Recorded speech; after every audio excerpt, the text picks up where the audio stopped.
close it, don't you think?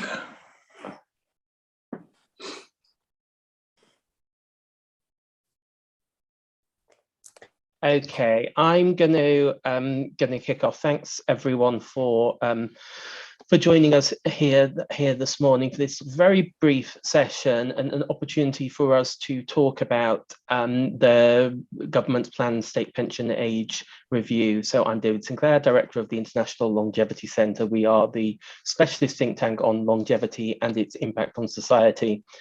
Today, of course, a really great opportunity for us to consider, I suppose, start the conversation to think about some of the issues that Baroness Neville-Rolfe and her team are going to need to consider over the next 12 or so months in relation to decisions that will need to be made about the future of state pension age.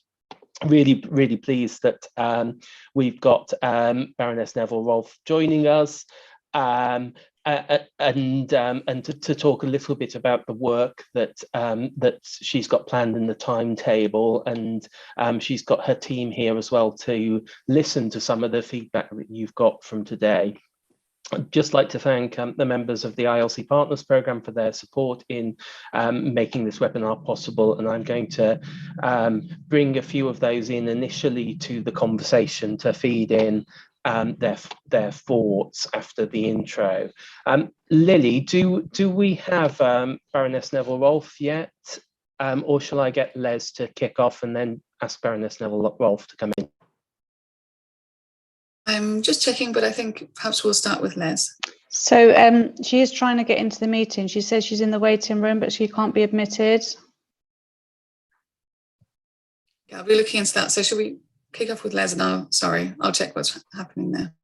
Great, thanks Lily and Penny. I'm sure we'll sort this out, and perhaps let me then pass over initially to Professor Les Mayhew from ILC UK, who's going to sort of talk a bit about some of the analysis he's done at the beginning of this project to sort of over the last few weeks to sort of get the conversation going. Les.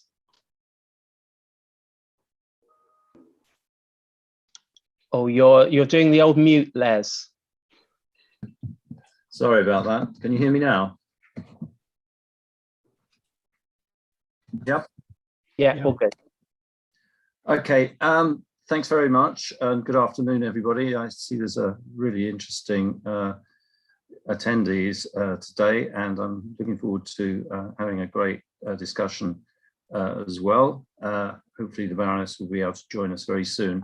So let me start by saying I confess I've been around this subject for a long time, having been in DWP when it was DSS. Indeed, when it was decided all those years ago that women's pension age should be equalised with men's at 65. So that shows you how long. The state pension is what economists call a PAYG system, in which today's taxpayer taxes pay for today's the pensions of today's pensioners. So in the theory of PAYG systems, it must be in fiscal balance, taking one year with another. Now, I mention that because you don't hear the word PAYG very much in public discourse at the moment, but it remains very much a fundamental concept, and is really reminding us that there are constraints on what we can and can't do financially. So the question of affordability is actually going to be quite key in this review, but there are choices besides raising state pension age regarding tax rates, pension benefits, and so on. And just to put a bit of context on this, the current cost of the state pension is over £100 billion a year. I think it might even be more than that, like around 110, but I'm not absolutely sure. In 2006, I published an article in the Economic Journal with David Blake on the sustainability of the UK pension system in the light of population ageing and falling fertility. And we predicted at that point that state pension age would need to be 67 by 2026. Don't ask me how we managed to get it spot on, but we did. But we also pointed out that for it to keep it sustainable, productivity would need to rise, and also activity rates in employment. In other words, people would need to be able to work for longer to make it affordable. It also said that solving the problem through, for example, immigration to bolster the working age population would require unsustainable levels of immigration, far higher than the highest levels of recent years. And of course, government policy is to keep it to only what is needed at the moment going forward. In 2018, I published a second paper which addressed the issue of health inequalities, which basically asked whether the improvement in health could allow us to postpone future rises in state pension age. And the answer to that was affirmative. I'll come back and say a bit more about that a bit later. So the latest review, the latest state pension review has just begun, as we know, and that's why we're here. But the terms of reference are briefly as follows. Examine the implications of the latest life expectancy data, provide a balanced assessment of the costs of an aging population and future state pension expenditure, consider labour market changes and people's ability and opportunities to work over state pension age, and develop options for setting the legislative timetable for state pension age that are transparent and fair. So as a curtain raiser, I've addressed each of those issues, and on the website, you will find my analysis in the form of a slide deck. So I looked at, in that work, updated my previous analysis, which takes on board all the changes since the last review 5 years ago, including the increase in the state pension age to 66 and government plans to 2046. I've not looked at pension guarantees under the triple lock since I expect it to be subject to political decisions on a yearly basis, depending on how the economy is doing. That makes sense to me because it's difficult to predict things like inflation years in advance. So my analysis is against this backdrop of a continuing aging population and falls in the old age support ratio, in which there are fewer people to sustain today's pensioners. But of course, life expectancy has also stalled, it seems, whilst the COVID pandemic has been around, and this may have impacted on these life expectancy calculations that I've used. So my results are provisional, but I think thought-provoking. The analysis asks, is state pension age currently correct?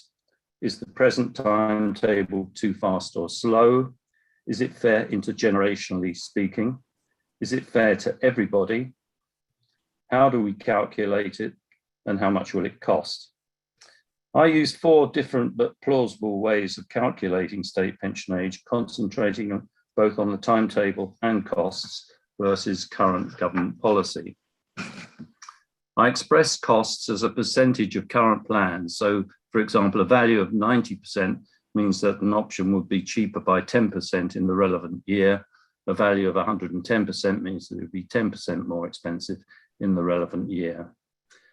Current policy is that state pension age for both men and women should increase to 67 by 2026 and 68 between 2044 and 2046.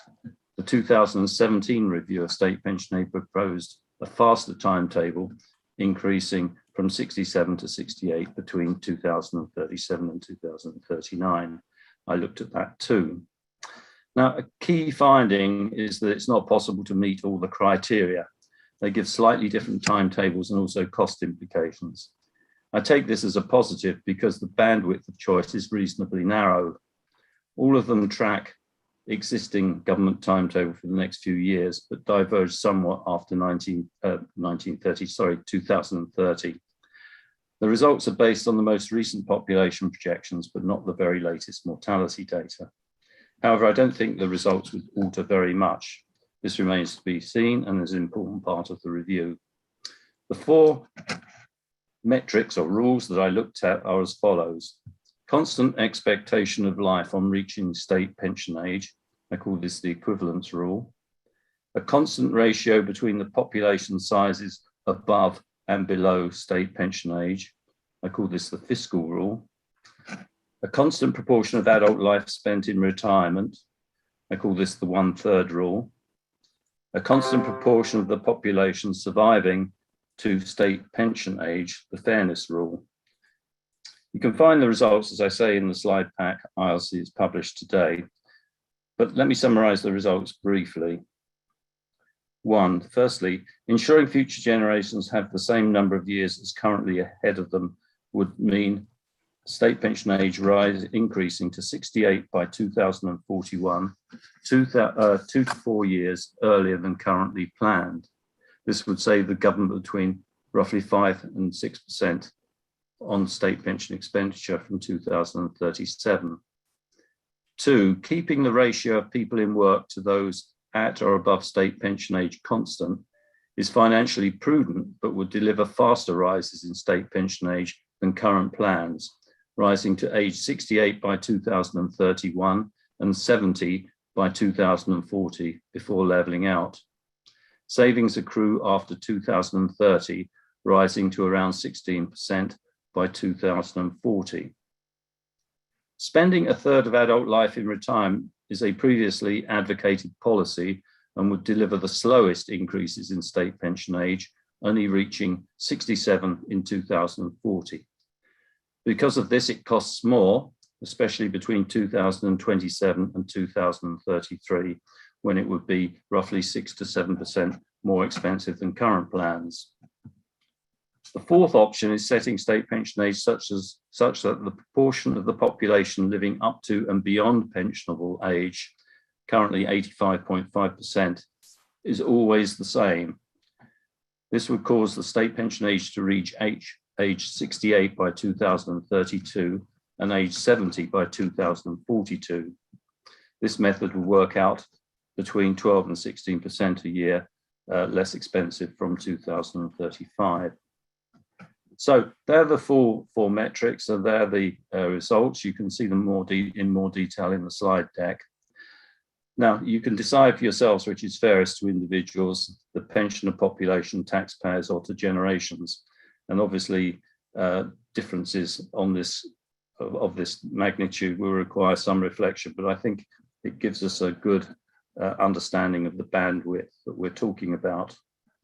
As over the real world is a little more complicated and just basing it on averages, and it ignores the variation around the average due to, for example, inequalities in life expectancy and health. For example, whereas the 88.5% of the population get to be, 85.5% of the population get to be 66 years old, only 55% are in good health, and age 70, the percentage drops to about 50. Now, in an ideal world, levelling up would be the best solution, but inequalities appear to be widening currently.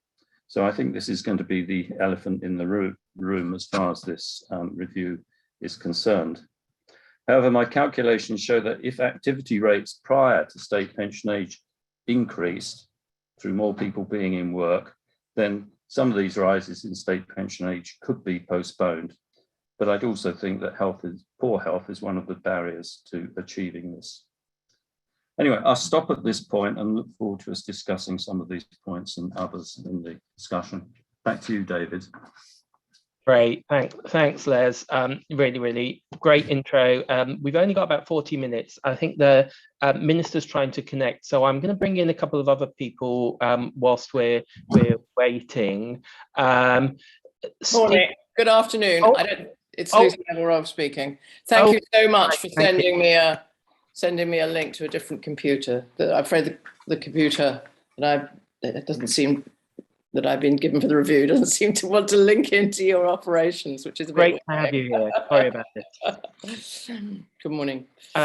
Great, thank you so much. Really glad to have you here. And I think you were going to talk a bit about your plans.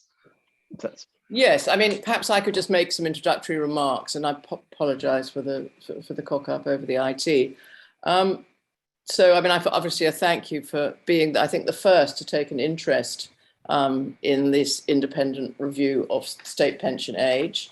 And I look forward to hearing from a range of stakeholders. I'm here with two members of my team, Penny Higgins, who's leading the team, and Chris Steer, the economist.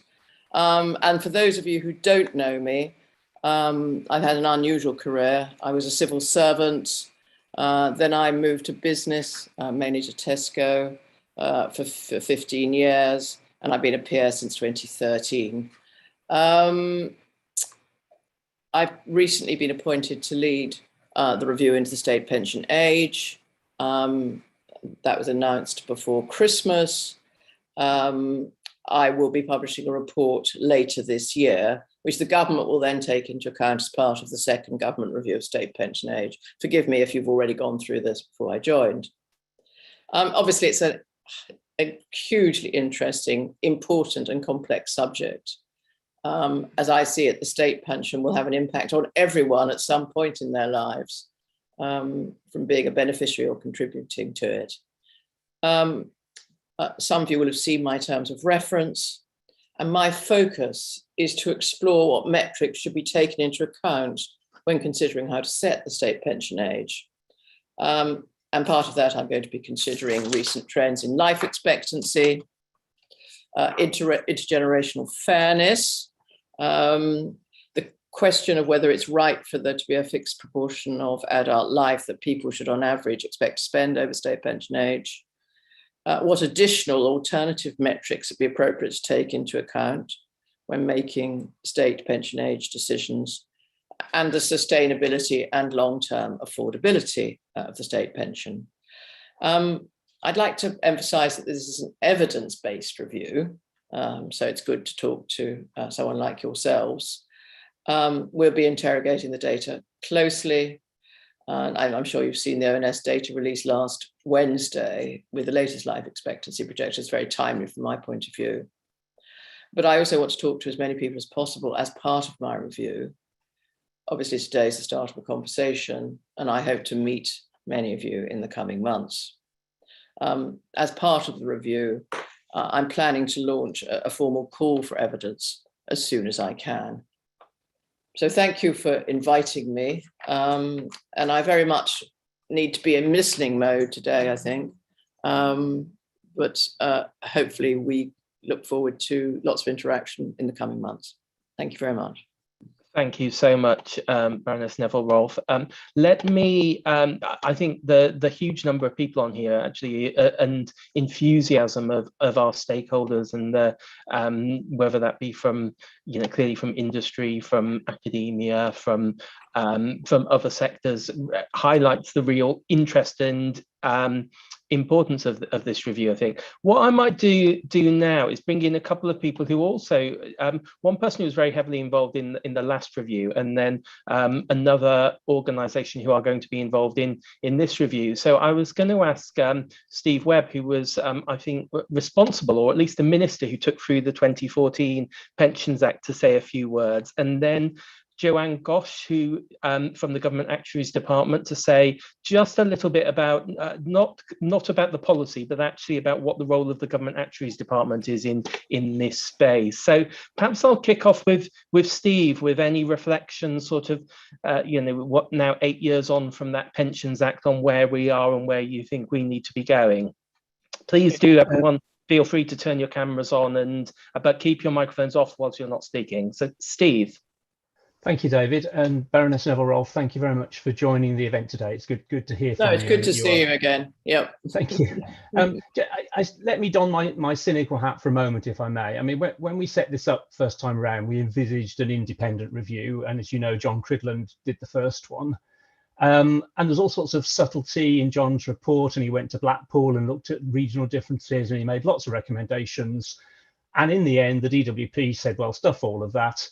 We've got 33.33%, we got 32%. The Treasury would rather it was 32%. We'd rather it's 33.33%. So we'll go a bit under 33. All the subtlety, all the nuance, all the mitigations and so on just, went on the bonfire.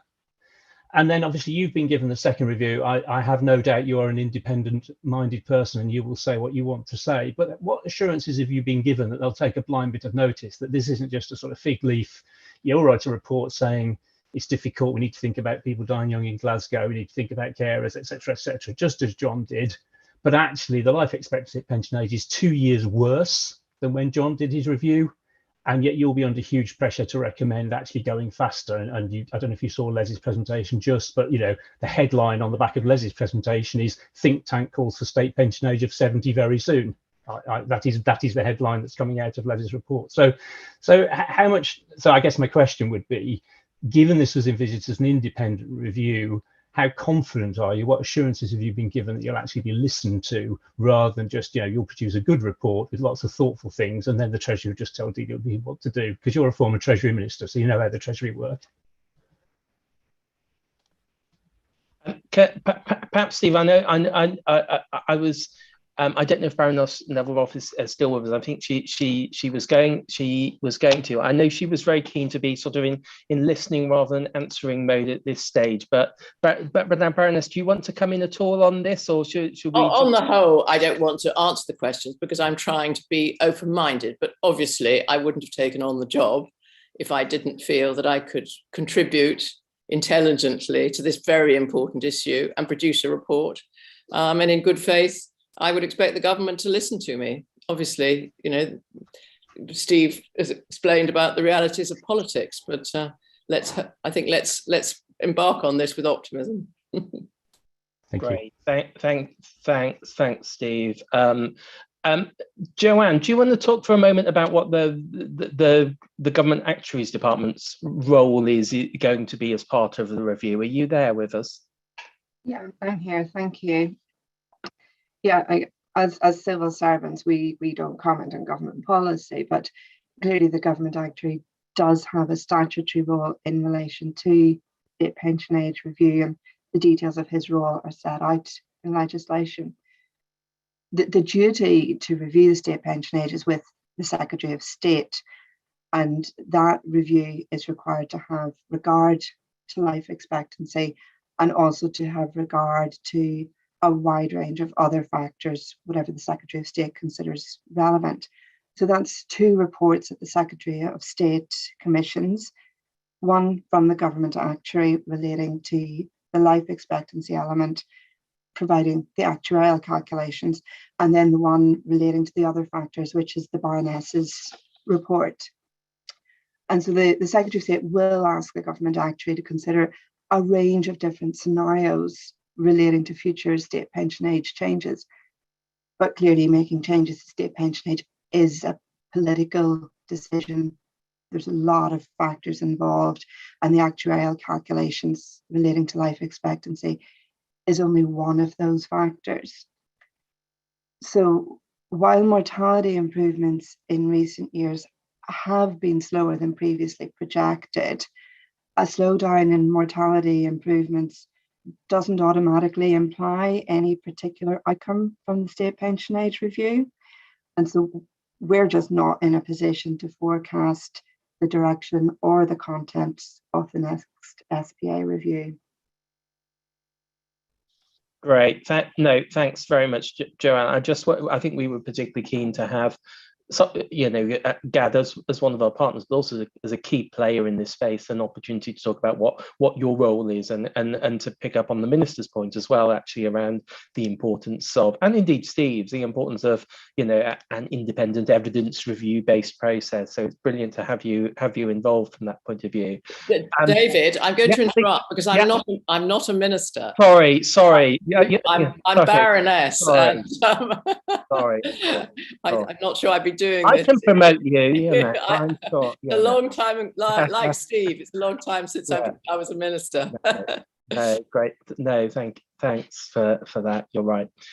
Let me bring in a few others because I'm keen to have as many sort of contributions as possible. And I was going to start off with someone who many of you will know. I think we've got John Godfrey on the line of Legal and General.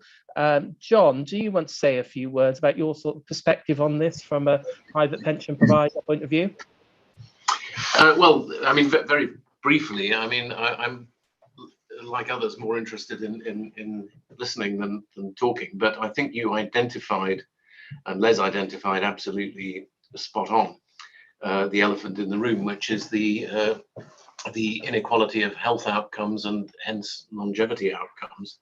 And there is clearly a complex interaction between the state pension age and how that relates in pure financial terms as regards the difference between paying a pension and paying working age benefits to people who have had to leave the workforce before the state pension age because of sickness. So there's a sort of complex set of calculations involved here, rather than just a straightforward one about the age of pension. There are some other things I think that obviously fit into this debate, which is it's not just the pension that is the financial cost to the government. There are pension tax credits, there are other benefits which are triggered at state pension age. So there's a bit of an add-on cost there. So I think that's another little layer of complexity that Baroness Neville-Rolfe will need to think about slightly. From the perspective of a private pension provider, this may to some extent influence customer decisions, but I don't think it necessarily fundamentally influences the way we go about creating pensions and providing them in DC or indeed particularly in DB. So I'll leave it there, David, but this is a fascinating debate. Thanks so much, John. Really, really good. And I think you're absolutely right. One area that doesn't get a lot of attention in this is the related benefits. And I've seen in the last few weeks a bit of coverage of the Mayor of London sort of plans to link freedom pass to state pension age, which it isn't currently, whereas I think in some other areas it may well be. Let me bring a couple of other people in now. Perhaps Catherine, I know you've got Catherine from Phoenix Insights, a new think tank who we're working very closely with. Catherine, I know you've got very strong views on sort of the inequalities agenda, but do you want to sort of add your thoughts in at this point? Thanks, David. Yes, happy to. So many people on the call, aren't there? And the inequalities point, I think, has been made very clearly by John. Let me just say one thing, which is that I do feel this is a policy area that suffers somewhat from, if you like, a kind of democratic deficit. It's a complex area of policy, but it's such a fundamental part of our intergenerational social contracts as a society that I think I would be delighted if the review were open to receiving evidence, or even, actively involved in the creation of new evidence based in public engagement and public deliberation about these choices. It's complicated, but it's not so complicated that we can't involve citizens, taxpayers, pensioners in these conversations. And I think the time is ripe to counteract that democratic deficit and do some work this year with the public to really proactively engage them in these difficult choices.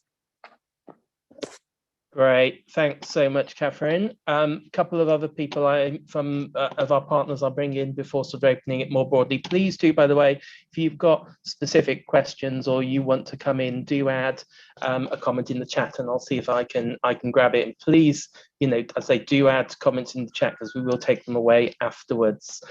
Let me perhaps now, if we've got, I think we've got Mario Ambrosi from Anchor on the line. Mario, do you want to sort of say a few words, whether that's around sort of Mario as around Anchor as an employer, Anchor Hanover as an employer, or indeed the sort of broader debate? Yeah, so we're a provider of housing and care for older people. We're England's largest not-for-profit provider. And I guess I was thinking of it, more in terms of well, I guess my main point was one that's been made really eloquently already around the kind of the huge variations from a sort of socio-economic perspective. We provide services to 60,000 older people, ranging in age from sort of 55 to 108, I think our oldest resident is, and within that range, we provide services to people who are at the the very sort of lowest end of the income spectrum, up to people who are more wealthy. And I think sometimes older people can be categorized in ways that are unhelpful. There's a sort of perception of the kind of the older old being this kind of grateful sort of bunch of people, sort of grateful recipients of what the state hands out, and kind of the younger old, the kind of the baby boomers being kind of more demanding, and this perception that baby boomers have all benefited from kind of decades of house price inflation, and those simplifications are unhelpful, I think. So I mean, I think others have made the same point, but I think it's just so crucial. And I think Catherine's point about how we open up that debate is really important. Thanks, Mario. Let me, I think we've got Sally West from Age UK on here. So, Sally, do you want to add a few thoughts? Thanks, David, and thanks for everybody for the discussion so far. I think I also want to pick up on the theme of inequalities, which people are raising a lot, and I think rightly so. And I suppose just to emphasise, for disadvantaged groups, find it harder to reach state pension, to work till state pension age. They're far more dependent on their state pension in retirement, and yet every year that the state pension age goes up, they're losing a larger proportion of their retirement because these are groups who have lower average life expectancies. So I just want to sort of spell out what that kind of actually means. And I think whatever sort of happens with state pension age in itself, we need to be looking at how we can support these groups. I mean, clearly for people to work longer, if that's possible, and they're able to have the right support, to have age-friendly workplaces, etc. But I think we're also needing to look at better financial support for the people who simply aren't ever going to be able to work until state pension age, and particularly people with health and disability and carers. So I think that's the sort of points that we're going to emphasise. And just finally, I think we need to be careful about talking about intergenerational issues here. So it's kind of everybody over state pension is on one side and everybody younger is on the other side, because of course younger people grow older and become pensioners, and if we increase state pension age, if we change the triple lock or whatever the support for the state pension, it's the, again, more disadvantaged members of younger populations who are going to be affected by that. So we kind of need to be aware of the sort of inequalities within as well as between ages. So yeah, I look forward to the rest of the discussions. Thanks, Sally, and lovely to see you, and thanks for joining us. There are a couple of comments in the chat, one from Nicola Shelton, and I had some conversations over the last few days with Hilary Land from Bristol as well, both sort of around the some of the issues around care. So I was going to bring both of those in, but people in, if both of you in, if you're willing to talk about that. But perhaps before that, one of the members of our sort of academic advisory group is David Blaine. David, I just wonder if you've got anything you want to add before I bring in either Nicola or Hilary. Thank you. Yes, I do. Can you hear me? Yes, all good. Good. I think this review is very welcome, timely, and a great opportunity to repair some of the neglect in John Cridland's review of public health.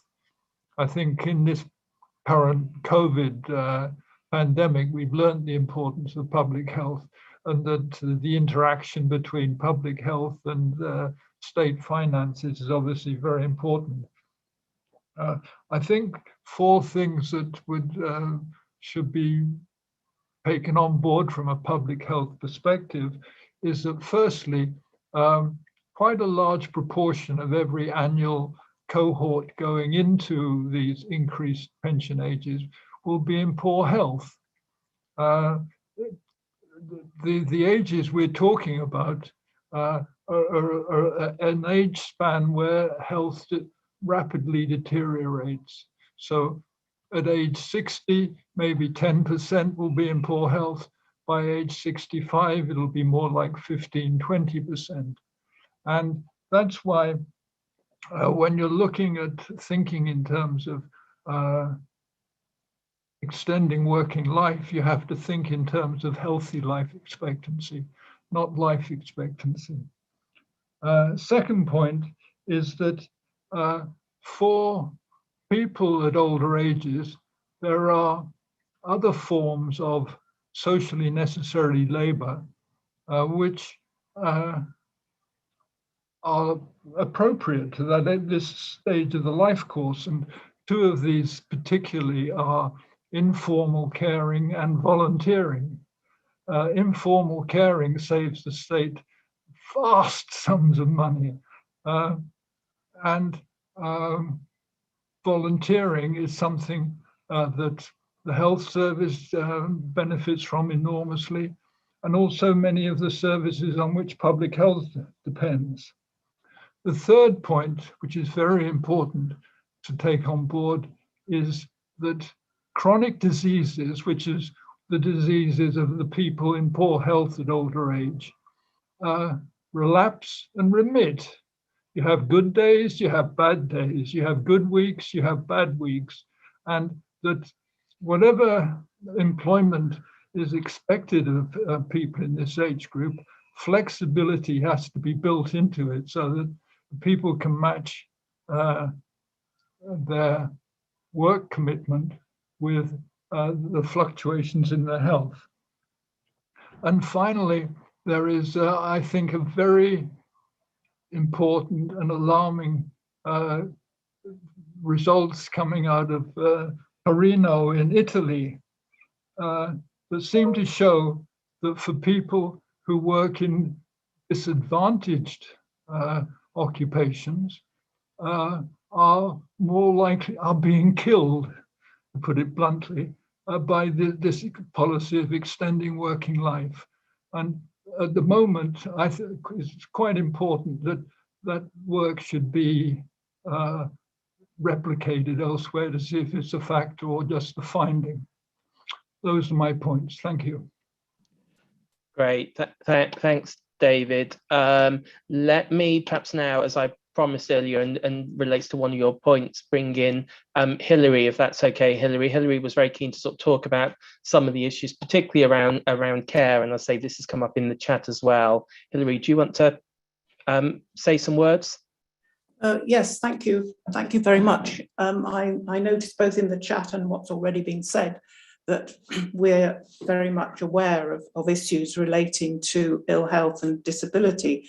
And I think one of the things we really have to remember is that if we look at healthy life expectancy between the richest and the poorest, there's almost 2 decades, so that people, men and women in their early 50s living in the most deprived areas are going to not be in good health, compared with those in the most advantaged areas are not going to be subject to ill health until their 70s, in other words, after retirement age. So we're really expecting people, the poorest people, to go on working well into their late 60s, and then they'll probably only be retired for a few years. They certainly won't be spending a third of their adult life in retirement. But I think one of the issues that raising the pension age is that needs addressing is the whole issue, not just of people with disabilities and ill health, but those who care for them. And we started to reform social care, but haven't made a huge amount of progress in some ways, certainly not in relation to those who are providing, which I'm pleased to see David Blaine referred to as socially necessary labour. And if they do have to give up full-time employment in order to care for a close member of the family or a friend, then they only get carer's allowance, which is only 40% of the state pension.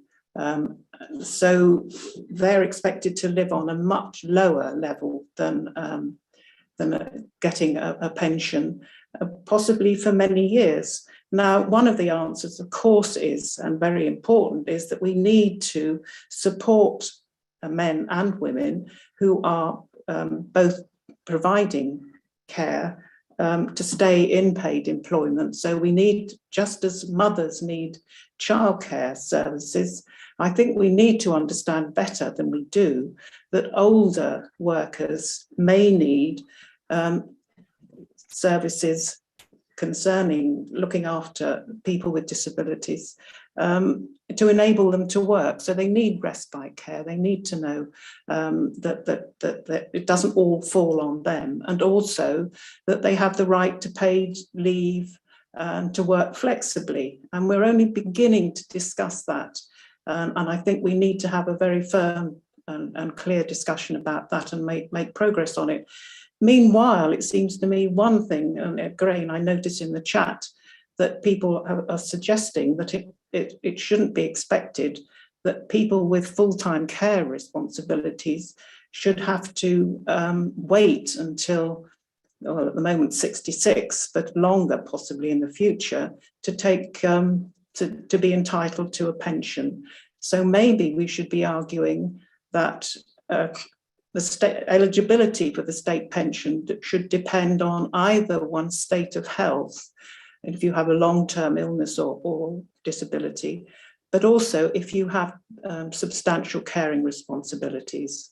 And so chronological age shouldn't be the only criteria taken into account in relating to entitlement to a state pension. Great, thanks so much. Great, and I think really again important issues for Baroness Neville-Rolfe to be considering as part of the review and the DWP team. You will have seen in the chat that the DWP team are very keen to have all of your details and involve you in the consultation, and we'll find a way of making that happen without us breaking some GDPR rules or other. Let me, on the perhaps a similar topic, bring in sort of Nicola Shelton to say a few words. And can I also ask if anyone else wants to add has got any comments in the last sort of 10 minutes or so? Can you sort of raise your hand, and then I can see if I can grab you. Raise your hand. There should be a virtual raise your hand thing somewhere. I can see though Norma is, and I'll bring Les in at the end. But Nicola, do you want to come in at the second? Thanks, Dave. I want to echo what the last few speakers have said about the focus on inequalities needs to be considered in a way that it simply was rejected by the previous state pension age review. Also need to think about inequalities in employment opportunities and work exit. Work that Emily Murray, who's also on the call, has been doing as part of the HOPE project, which I'm also involved in, has been looking at geographic inequalities in health and how that they then impact on the wider health of other people in the area.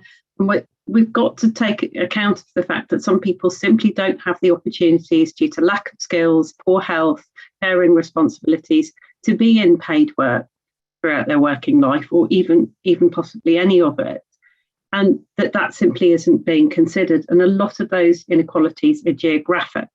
And essentially, a large proportion of people in the north are simply paying the pensions of people in the south. Thanks so much, Nicola. Really good. And I'm really pleased that ILC are working with Nicola and Emily on the HOPE project. And if you aren't already, I think most of you have subscribed to our mailing list too, and we will be keeping you informed about some really exciting plans we've got on that going forward. Let me bring in Norma Cohen, who is a former demography correspondent at the FT, who has sort of subsequently done a PhD, haven't you, Norma? Norma, what's your sort of take on this debate? Are you there, Norma? There you go. Sorry.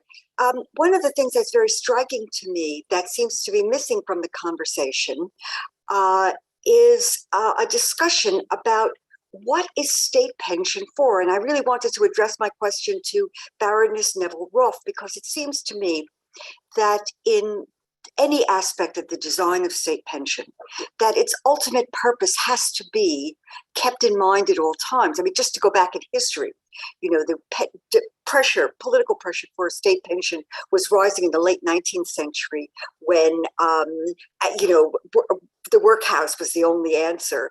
And you had rising percentages of people who could not be employed and seeking poor relief past the age of 60.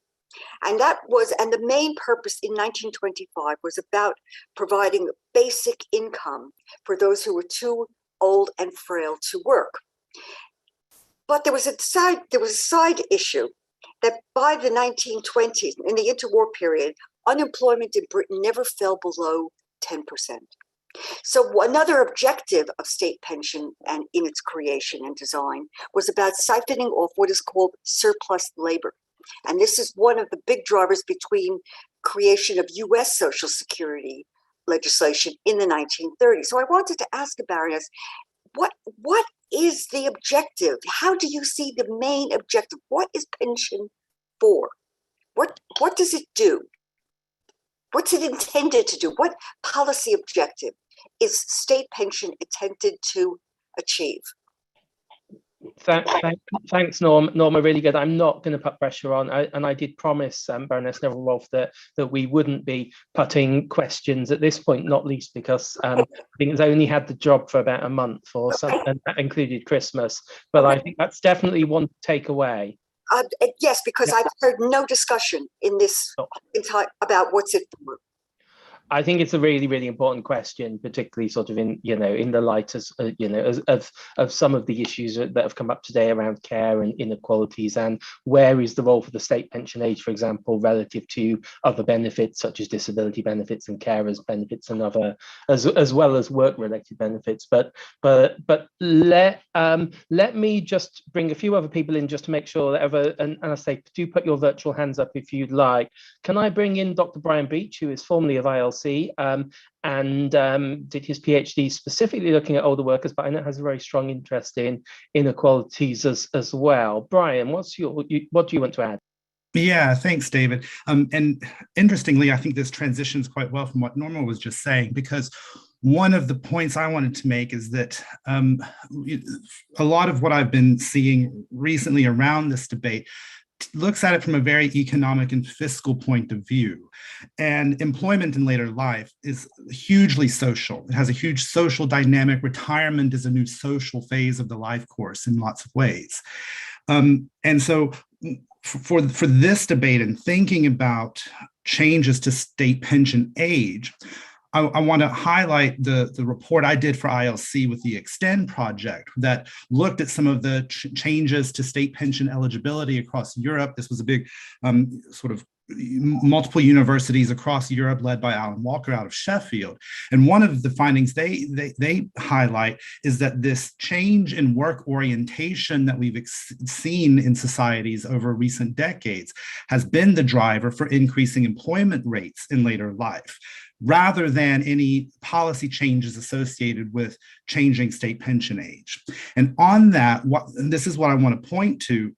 If the logic here is that by increasing state pension by a year, 2 or 3 years, you're going to have this increase in employment, and that somehow addresses fiscal sustainability, I think that's really short-sighted, because we see such a small proportion of people who are, say, 66 who are in work. And so I think if the idea is that you can increase state pension age as a driver for employment before state pension age, I really think that's incorrect and needs to be reevaluated. And therefore, perhaps a lot of the energy has to be going toward addressing some of the inequalities and that drive different activity rates prior to state pension age. Great, thanks, Brian. I'm going to see is there anyone else who wants to wave their electronic hand, or I'm going to pass back to Les to say some sort of final comments, and then give Baroness Neville-Rolfe an opportunity if she wants to do a closing remark, even if it's just submit your evidence. Okay, I can't see any other hands, but let me, Les, what's your sort of reflection on the debate? I got a couple of reflections. One of the stats I mentioned was that only 55% get to 66 years old in good health. And I can't see any prospect that we would lower state pension age to actually capture that effect. And I'm not sure how low you'd have to go before you got everybody getting to state pension age in good health. So the levers for actually dealing with that are more likely to be elsewhere in the benefit system. I think the beauty of state pension is its incredible simplicity. I mean, some of you might not agree with that, but compared with many other welfare benefits, it is fairly simple. Where I would put more emphasis, and I agree with everything that's been said, I would put more emphasis on the people who are healthy and can work to that age, and what help we can give them to work for as long as they want in a way that's comfortable for them. And I think that's a really big unexplored area. I'm struck, for example, by the fact that if they do work, they only work shorter hours. They can't necessarily do heavy physical work. David Blaine mentioned volunteering work, which is hugely important. If there are, we can add to that financial inducements as well, all very good. So I think focusing on the positive and not is an important part of this argument and debate we're having. Great, thank you very much, Les. Baroness Neville-Roth, do you want to say any final words? Yes, thank you. Well, first of all, I want to thank you, David, for bringing together such an interesting collection of people, which obviously is very much fruit for the terms of reference that we're thinking about and what we need to explore and cover. I'm sorry I missed Les's introduction due to the vagaries of technology, but I'm sure Penny will update me on what he said, and I enjoyed his summary. And clearly, there are questions about how you engage, the scope that you decide to cover. Obviously I've got terms of reference, but I've also, got my own mind. And I also wanted you to say, please help by sending in evidence, but also think for, what are the data sources that we can do. We're trying to do an objective long-term piece of work. So we do need to make sure we look at the right data sources, not only on life expectancy, where we've obviously very lucky with the government actuary and ONS and so on, but also on things that have been touched on like health. And I picked up, a lot about benefits and carers and work patterns and so on, which I'm sure we will look forward to hearing from you on, and indeed come on to discuss again at later stages of the inquiry. But thank you on behalf of us all, and we look forward to a positive collaboration on this. I mean, I'd just like to emphasize how interesting and important it is. Otherwise, at this stage of life, I certainly wouldn't have taken this on. That's one of the advantages of sort of being in my position of, having had most of my career. You can do what you think is interesting and important. So thank you. Great, thank you so much, Baroness Neville-Roth, and indeed to your team, Penny, and the team at the DWP, who have certainly, in the conversations we've had over the last month or so, been really, really open and engaged and really keen to have our views, and I think the views of all the people around the table. So we, as I said, we'll find a way of making sure that you are kept informed of what's of the plans in terms of and ILC. This is a big part of the activities we plan to be doing over the next year or so as part of our 25th anniversary. Clearly, the issues around health inequality is extraordinarily important in this space, but also the issues around work that many people touched on.